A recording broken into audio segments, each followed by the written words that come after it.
नमस्कार दोस्तों। आज के वीडियो में हम मानव संपदा पोर्टल से संबंधित आपको जानकारी देंगे।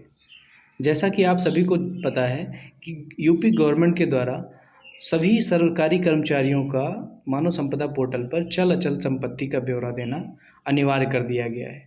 तो चलिए जानते हैं हम कैसे मानव संपदा पोर्टल पर अपनी चल अचल संपत्ति का ब्यौरा दे सकते हैं। मानव संपदा पोर्टल पर हमें लॉगिन करने के लिए EHRMS आईडी की ज़रूरत होती है और जिस आईडी का लिंक हमारे डिस्क्रिप्शन में आपको मिल जाएगा, आप वहां से लॉगिन कर सकते हैं। वेबसाइट ओपन होने के बाद में आपको पब्लिक विंडो पे जाना है, जो कि आपके राइट साइड में मिलेगा और उसमें आपको थर्ड ऑप्शन सेलेक्ट करना है कि आप यहाँ पर देख पा रहे हैं कि हमारा third option search HRMS code आपको शो कर रहा है। तो यहाँ पे आपको क्लिक करना है। उसके बाद में आपके सामने विंडो ओपन हो जाएगी, जिसमें आपको सर्च करने के 4 ऑप्शंस मिल जाएंगे। आपके पास 4 ऑप्शंस में पहला हमारा मोबाइल नंबर है, दूसरा पोस्टिंग ऑफिस है, तीसरा डिपार्टमेंट आईडी और चौथा हमारा ऑफिसर्स नेम के नाम से। हम चाहें तो इन चारों आईडी से हम अपना आईडी सर्च कर सकते हैं। हमें आईडी प्राप्त होने के बाद में हम यहाँ पे ऊपर देखेंगे राइट साइड में EHRMS लॉगिन का ऑप्शन मिलेगा। यहाँ पर हम क्लिक करेंगे तो हमारे पास लॉगिन ऑप्शन खुल जाएगा। वहाँ पर आपसे आपका डिपार्टमेंट नेम पूछेगा, आपकी यूज़र आईडी, पासवर्ड पूछेगा और आपको कैप्चा डालना होगा, जिससे हमारी आईडी लॉगिन हो जाएगी। आप यहाँ पे देख सकते हैं हमारा ये लॉगिन प्रोफाइल खुल चुका है। यहाँ से हम इसको लॉगिन कर लेंगे। लॉगिन करने के बाद में आपका इंटरफेस कुछ इस तरह से खुलेगा, जिसमें आपकी बेसिक डिटेल्स होंगी और आपको बेसिक डिटेल्स अपनी चेक कर लेनी है, सभी चीज़ें आपकी सही भरी हुई हैं। उसके बाद में आपको चल अचल संपत्ति का ब्यौरा देने के लिए आप अपने दाईं साइड में ऊपर देख सकते हैं जनरल का ऑप्शन आएगा। आपको जनरल ऑप्शन पे क्लिक करना है। उसके बाद में आपको प्रॉपर्टी रिटर्न का ऑप्शन आएगा, जो कि वीडियो में आपको यहाँ पर प्रदर्शित हो रहा है। प्रॉपर्टी रिटर्न पर क्लिक करने के बाद में आपके पास ये सारे ऑप्शंस आ जाएंगे जो आपको फिल करनी है। आपका इमूवेबल प्रॉपर्टी हो गई, मूवेबल प्रॉपर्टी है और ये सारी डिटेल्स आपको फिल करनी है। चलिए जानते हैं कि कैसे हम सारी डिटेल्स फिल कर सकते हैं। तो सबसे पहला ऑप्शन हमारा है अचल संपत्ति का, इमूवेबल प्रॉपर्टी। तो इसको हम कैसे फिल कर सकते हैं? जैसे ही हम इस पर क्लिक करेंगे हमारा इंटरफेस कुछ इस तरह से आ जाएगा। इसके बाद में आप देखिए सबसे पहला हमारा रिटर्न ईयर पूछ रहा है। आपको रिटर्न ईयर में 2023 ही सिलेक्ट करना है, क्योंकि आपको दिसंबर 2023 तक की ही आय ब्यौरा देना है। उसके बाद में आप दूसरा ऑप्शन देख सकते हैं, प्रॉपर्टी टाइप आपसे पूछेगा, जिसमें आपकी जिस प्रकार की भी प्रॉपर्टी है उसका आपको प्रकार यहाँ पे सेलेक्ट करना है। फिर आपसे एरिया पूछता है, आपका प्रॉपर्टी का कितना एरिया है। प्रॉपर्टी नंबर पूछेगा, आपको प्रॉपर्टी का नंबर भरना है क्या है। और उसके बाद में जो है आपका ऑनर नेम आपसे पूछेगा। तो ऑनर नेम में आप एक चीज़ याद रखना है आपको कि इसमें जो है अपने परिवार या रिश्तेदार के नाम से अगर आपने प्रॉपर्टी खरीदी है तो उसका नाम डालना है आपको, जिससे भी आपने खरीदी है।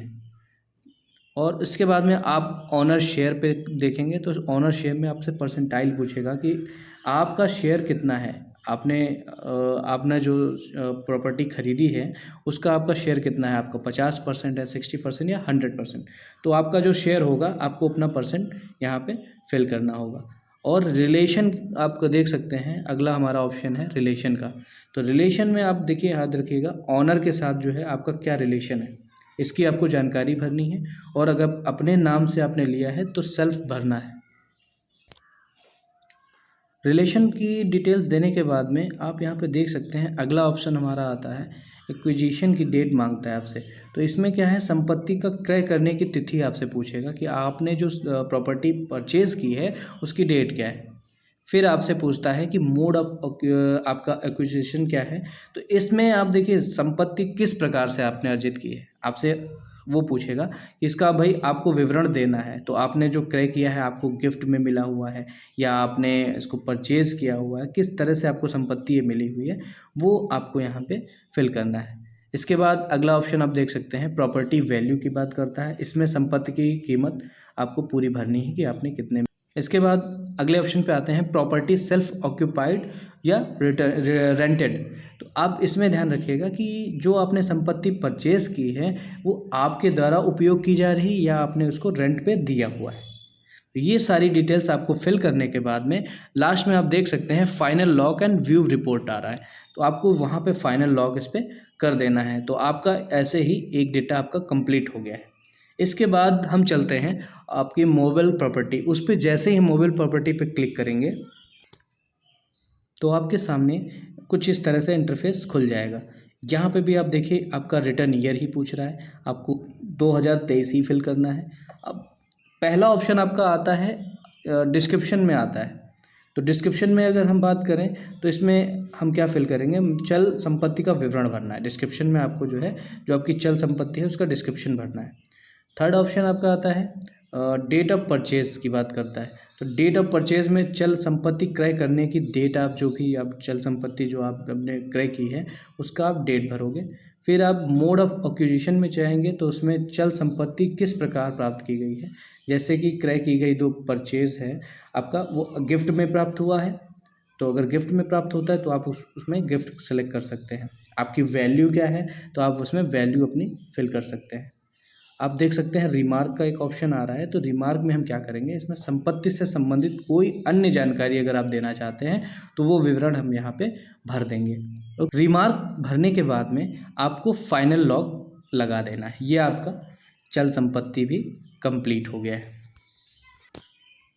अब बात आती है अगर आपके पास संपत्ति नहीं है तो हम क्या सेलेक्ट करें। तो इसके लिए आपको ऑप्शन अलग दे रखे हैं कि नो इमूवेबल प्रॉपर्टी डिक्लेरेशन। आपको यहाँ पे डिक्लेरेशन एक देना होगा कि मेरे पास कोई भी अचल संपत्ति नहीं है या फिर चल संपत्ति नहीं है, इसका ब्यौरा हमें देना होगा।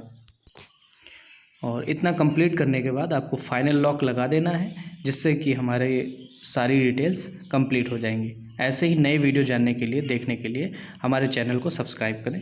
धन्यवाद।